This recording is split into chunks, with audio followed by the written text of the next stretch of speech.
Hey, Professor Mel. Good to see you. Hey, we were just noticing how the weather seems hotter than normal this summer. Yeah, hi Karen. I've just been looking at the most recent climate projections for the Columbia Basin.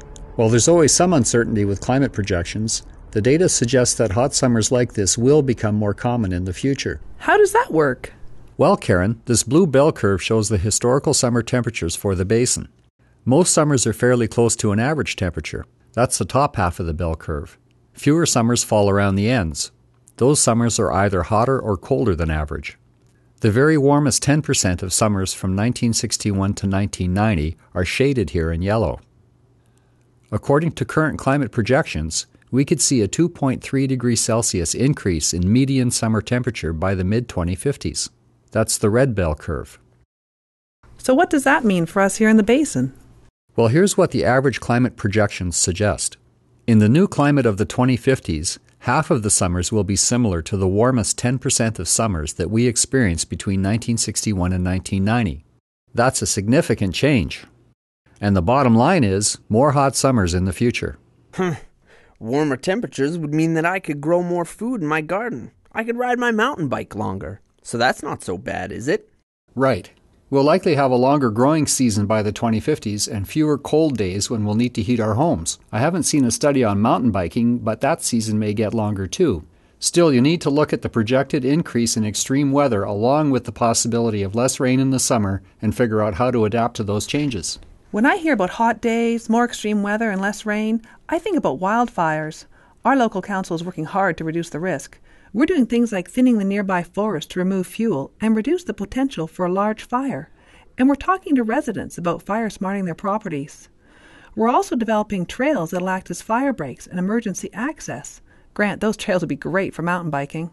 Hey, cool! Our community across the lake just updated its emergency preparedness plans using the newest climate change information. Wildfire and water supply were our big concerns. A fire in our community watershed could really affect our drinking water, so we gotta start planning ahead. Even though we don't know for sure how fast and how much the climate will change, paying attention to what the scientists are finding seems like a good thing to do. In my town, we're concerned about our water supply, especially if summers become longer, hotter, and drier. Our water supply system is almost at capacity, and it's cheaper to conserve than expand our current system. That's true. You know, our local government is doing some awesome stuff around food. They've set aside some vacant lands for a community garden, created a bylaw to protect topsoil, and the emergency plan has been updated to address food shortages in case the roads get closed. If summer is going to be hotter and drier, what about winter? What will happen to the snow I love? Well, Daniela, according to most projections, winter precipitation will increase.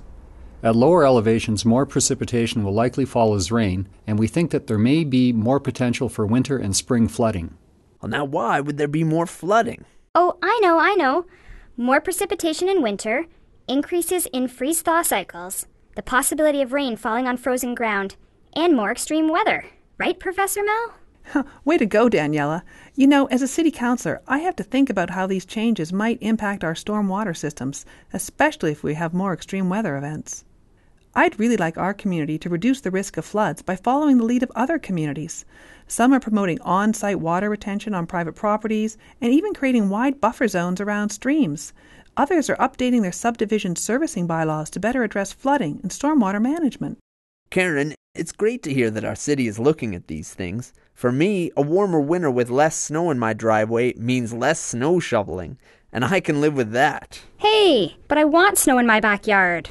Well, Grant, you may see less snow, sorry Daniela, but with more freeze-thaw cycles, we could have more ice. And the city may save on snow removal, but have more potholes to deal with in the spring. All right, I get it. There are pros and cons. The main thing is that the future will be different from the past. Still, for an old guy like me, this is a lot to remember. Yes, Grant, and our best science is telling us that the future will be different. So it's not too early for communities to start planning. You can find all the information we talked about and more online. For more information on how Columbia Basin Trust can help your community adapt to climate change, visit www.cbt.org/climatechange.